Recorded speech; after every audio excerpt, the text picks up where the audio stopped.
Hello students, welcome to CR International School online classes. This is class 7th, chapter 11, science. In this we have done half of the chapter in school, and today we are continuing with our new topic, that is transportation in plants. Starting with transport of substances in plants. First chapter में हमने पढ़ा था कि जो plants के leaves होते हैं वो सन की एनर्जी को यूज़ करते हैं for the preparation of food. इसके अलावा वो पानी, कार्बन डाइऑक्साइड भी यूज़ करते हैं during photosynthesis.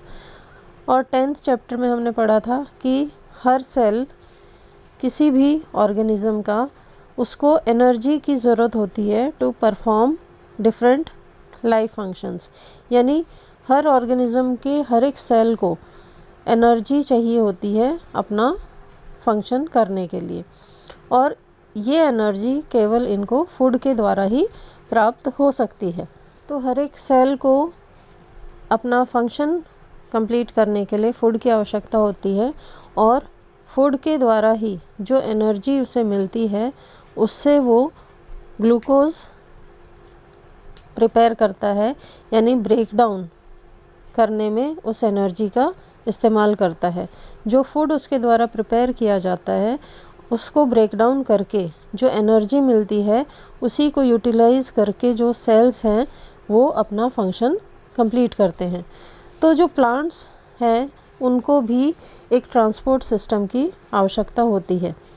Transport system plants में जो होता है उसमें एक सिस्टम वाटर और मिनरल को एब्जॉर्ब करवाता है by the roots up to the leaves, यानी कि एक सिस्टम के द्वारा जो पानी है वो रूट्स से एब्जॉर्ब करके, पानी और मिनरल रूट्स के द्वारा एब्जॉर्ब करके लीव्स तक पहुंचाया जाता है।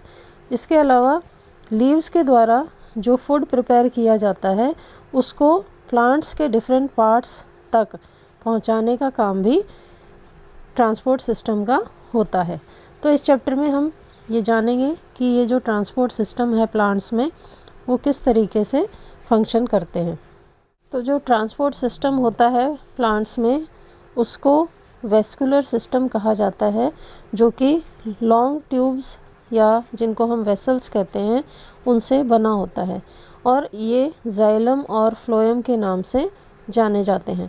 जाइलम और फ्लोएम ये वेसल्स होते हैं जो प्लांट के हर एक पार्ट में प्रेजेंट होते हैं, जैसे कि रूट्स में, स्टेम्स, ब्रांचेस एंड लीव्स में। तो चलिए हम इन वेस्कुलर सिस्टम के बारे में पढ़ते हैं डिटेल में, जो कि प्लांट्स में प्रेजेंट होते हैं। फर्स्ट पार्ट में absorption of water and minerals by the root hair के बारे में हम पढ़ेंगे। जो भी रूट्स होती हैं वो इस तरीके से होती हैं और इनमें ये ऐसे रूट हेयर्स प्रेजेंट होते हैं।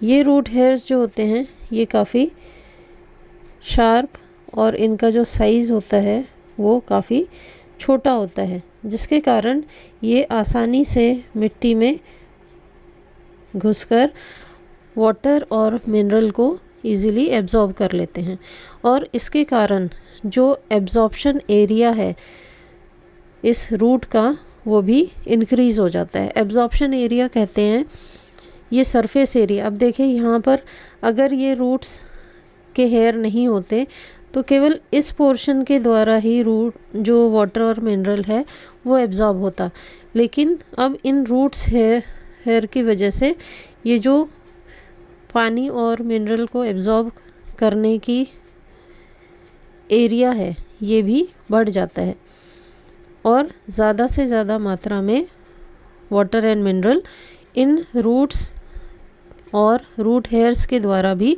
एब्जॉर्ब किया जाता है।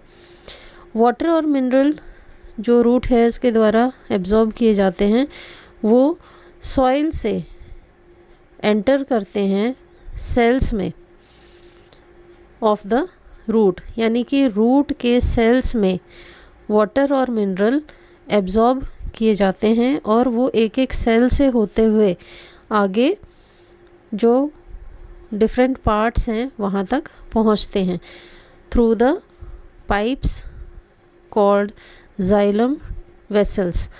और ये प्रोसेस जो होता है एब्जॉर्प्शन का, सेल्स से सेल्स में होते हुए डिफरेंट पार्ट्स तक पहुंचना, ये ऑस्मोसिस प्रक्रिया के द्वारा होता है।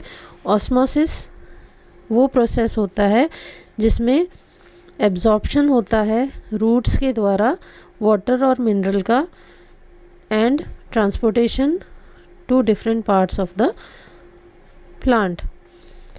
यहाँ पर अल्टीमेटली जो जाइलम वेसल्स हैं जो कि प्लांट बॉडी में लोकेटेड होते हैं, रूट के सेंटर में प्रेजेंट होते हैं, वहाँ तक जब वाटर और मिनरल पहुँचता है तो ये इन वेसल्स के द्वारा, जाइलम वेसल्स के द्वारा वाटर और मिनरल को लीव्स तक पहुँचाने का काम करते हैं।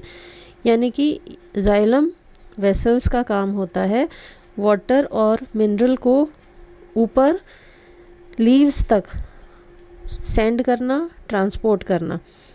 क्लियर? इस डायग्राम के द्वारा हम समझ सकते हैं कि कैसे जो वाटर मॉलिक्यूल्स हैं वो ट्रांसपोर्ट होते हैं through the soil into the xylem vessels.